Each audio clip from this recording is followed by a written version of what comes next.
De profundidad. En Notimundo están los protagonistas de la noticia. Así es, estamos en este momento ya en contacto con el abogado José Antonio Dávalos, viceministro de Ambiente, para hablar sobre la minería ilegal en el Ecuador, los efectos y acciones por parte del gobierno. Abogado Dávalos, gracias por estar con nosotros. Fausto Yepes le saluda, bienvenido. Buenas noches, Fausto, qué gusto saludarlo. Le pido disculpas de antemano, pero por alguna razón hoy estoy un poco disfónico. Sí, parece el clima también que nos complica un poco. Abogado Dávalos, gracias nuevamente. ¿Qué pasos se han dado? ¿Qué pasos se deberían darse ya por estos días, una vez que el gobierno ha declarado a la minería ilegal como una amenaza para la seguridad pública y del Estado? Y esto no se ve realmente ya en el territorio. Hemos constatado que muchos de quienes han denunciado de actividades ilegales de minería en el sector oriental principalmente continúan haciéndolo por estos días. ¿Qué ha cambiado? A ver, tenemos que tener claro que la declaración que se hizo de la minería ilegal como una declaratoria de amenaza a la seguridad nacional es solamente el principio. Esta declaratoria le permite al Estado ecuatoriano, pero en este caso particular al gobierno nacional, plasmar, se espera que en un decreto ejecutivo, una serie de acciones que nos van a ayudar a combatir la minería ilegal. Obviamente, la acción lógica es continuar e incrementar, tanto en fuerza como en frecuencia, los distintos operativos que se puedan dar en territorio. Hemos visto cómo en el año pasado tuvimos pues el famoso Manatí, el operativo Manatí, pero este no fue el único.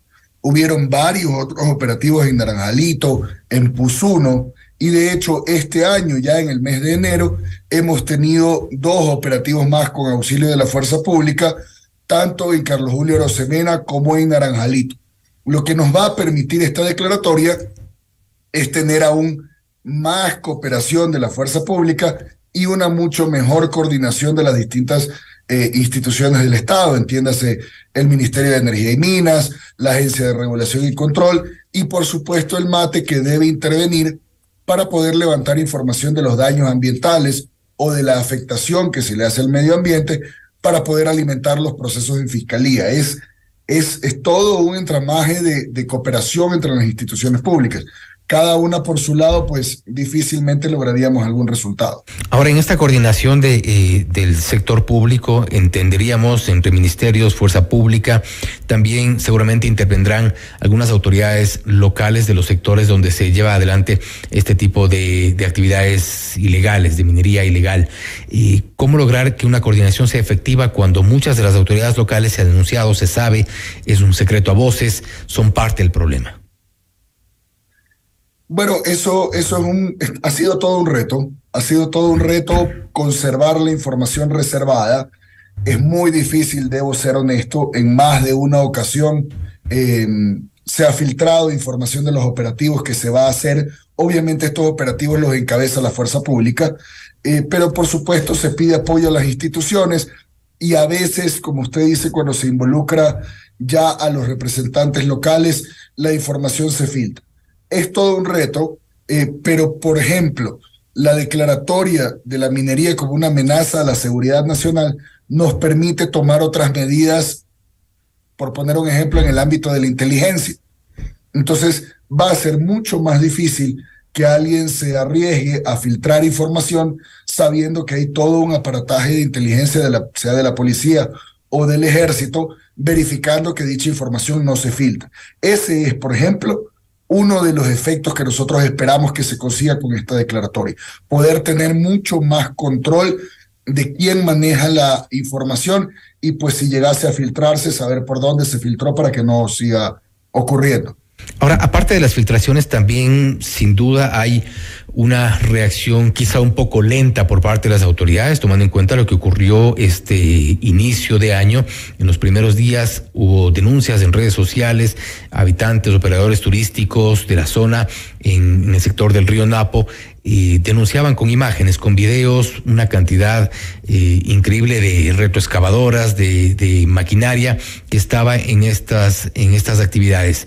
El operativo se realizó 3-4 días después, donde evidentemente lo que ocurrió, y eso fuimos testigos todos, el papelón que hizo la fuerza pública llegando y sin encontrar nada. A ver, hay que tener en claro que cuando recibimos una denuncia, rara vez está georreferenciada. En este caso en particular, por ejemplo, se decía que estaba frente a un lugar X, pero se daba el nombre de otra concesión. Y la concesión quedaba, me parece que a 1,5 kilómetros del lugar, entonces no estaba al frente. El poder levantar esa información y coordinar para mandar una avanzada de inteligencia y asegurarnos de a dónde vamos a ir, porque comprenderá usted que no podemos tampoco arriesgar la vida ni la integridad física de los funcionarios públicos. Levantar esa información, asegurarse de tener la inteligencia correcta, se toma sus días. Si usted me pregunta personalmente, me parece que 3 o 4 días de levantar información es muy bueno para poder ir y hacer un operativo. Hemos visto cómo se acaba de capturar droga y me parece que fue un operativo de inteligencia de un par de meses. Eso demora.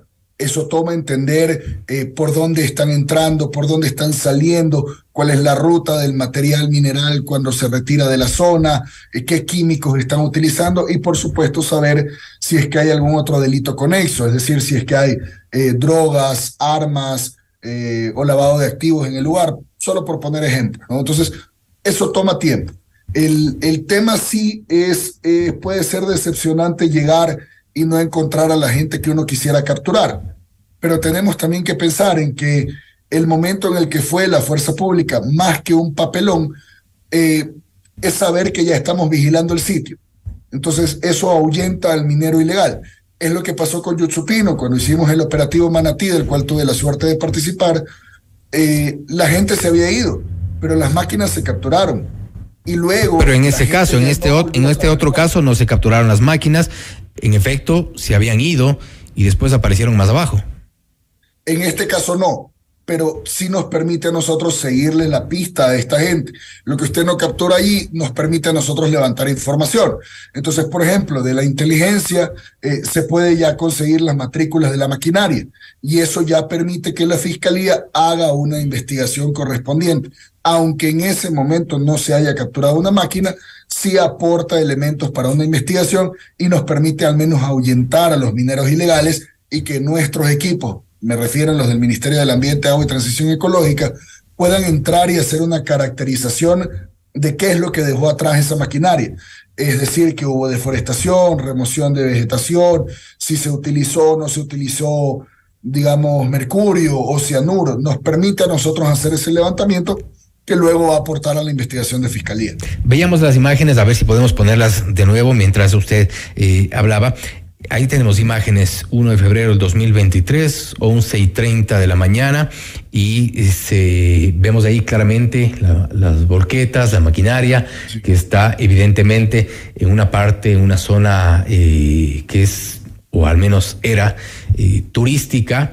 ¿Qué hacen ustedes con esto que circula, que es de fácil acceso, que no necesitamos más que un mensaje y sabemos exactamente en dónde están? De hecho, equipos periodísticos han ido inmediatamente hacia allá y han registrado estas imágenes, las mismas imágenes. ¿Qué hacer en esos casos? Estas imágenes circulan todos los días, hasta hoy. Lo primero es tratar de averiguar exactamente dónde es. Tenemos que tener puntos georreferenciados y una cosa es grabar al otro lado del río y otra cosa es tratar de ir a estar al frente de esas maquinarias y correr el riesgo de que salga alguien armado. Pero bueno, si llegan con los militares y la fuerza pública, me imagino que es parte de la misión también. Difícilmente alguien que filma que es un operador turístico o turistas inclusive puede acercarse allá. Sí, seguro, nosotros tampoco, pero eso toma tiempo. Entonces, cuando usted se moviliza inmediatamente con su equipo de grabación a hacerlo, usted no va y los increpa o les pregunta quiénes son o se para frente y no necesita llevar... La fuerza pública podría hacerlo. Nosotros, levantar a la fuerza pública requiere el tener una información de inteligencia. Primero, saber dónde es. En ese video usted no puede saber en qué parte del río es. Entonces tenemos que levantar primero la información y luego coordinar con fuerza pública para poder asistir. Le aseguro que nos tomaría no más de unos 4 minutos saber exactamente dónde es, con un mensaje a las personas que están subiendo estas imágenes, y de hecho lo hemos hecho en algunas ocasiones. Y esto es en el en el río Arajuno. Esto nos han confirmado y esto fue precisamente publicado hace pocas horas. Ahora, ¿qué van a hacer ustedes también? Hablábamos de infiltración y se denuncia mucho de la presencia de los gobiernos locales, como ya lo habíamos dicho. Mucha de esta maquinaria se mueve a través de los ríos en gabarras que son de las autoridades de manejo de las autoridades locales. ¿Qué hacen con ellos? Ya, ahí hay que tener en cuenta que, por ejemplo, una de las denuncias que hubo, habían reportado que se estaba extrayendo oro con minería ilegal. Al levantar la información, que no es tan fácil porque para una investigación en fiscalía yo no le puedo decir que da frente a tal lugar, hay que tener la información georreferenciada para que no haya lugar a dudas. Cuando se levantó la información, resultó que era maquinaria de un GAT y una gabarra de un GAT, porque allí habían unas concesiones mineras de libre aprovechamiento. Esto es de material pétreo, de arena, para cuando un GAT va a construir una carretera o una vía dentro de la ciudad. Es muy diferente a la minería metálica aluvial, que es, por ejemplo, lo que estaban haciendo cuando vimos el operativo Manatí, o lo que están haciendo en Naranjalito. Lo que ocurría acá era que estaban haciendo una minería no metálica, que es lo que se conoce como áridos y pétreos, y lo estaba haciendo un GAT. Nosotros ya mandamos personal, ya se levantó información de los puntos en donde se estaba efectuando esto, ya sabemos cuáles son las concesiones dentro de las cuales se hacían, y estas concesiones no tenían regularización ambiental. Entonces lo que se está haciendo allí es ejercer una actividad sin contar con los debidos permisos, pero sí tenían un título minero. En otro caso, que estaba un poco más alejado, ni siquiera había una concesión minera. Un GAT, que prefiero no revelar porque está todavía el proceso en camino, en proceso, valga la redundancia, el GAT había solicitado una concesión minera, porque igual es una concesión minera para áridos y pétreos, pero nunca se le había otorgado, y se habían adelantado a hacer trabajos sin tener un título minero. Pero sería importante, definitivamente, ante actividades irregulares. Pero sí sería importante dar... Fausto, se han iniciado ya los procesos sancionatorios en base a esos informes. Sí sería bueno conocer, si no con nombre y apellido, al menos a qué gobierno autónomo descentralizado nos referimos, porque es importante también que la gente sepa qué clase de autoridades tenemos que hacen este tipo de actividades sin tener las autorizaciones, sin tener los permisos en regla.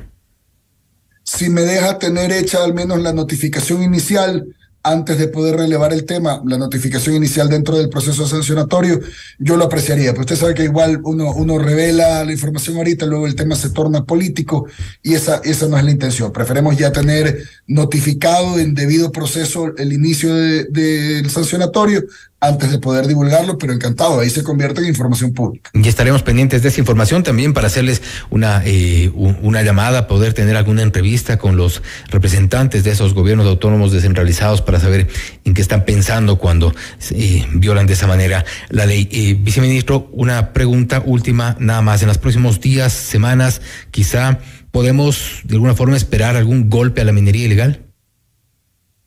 Podemos esperarlo. Varias cosas van a cambiar con esta declaratoria. Como digo, la idea es que se incremente no solamente la fuerza de los operativos, sino también la frecuencia.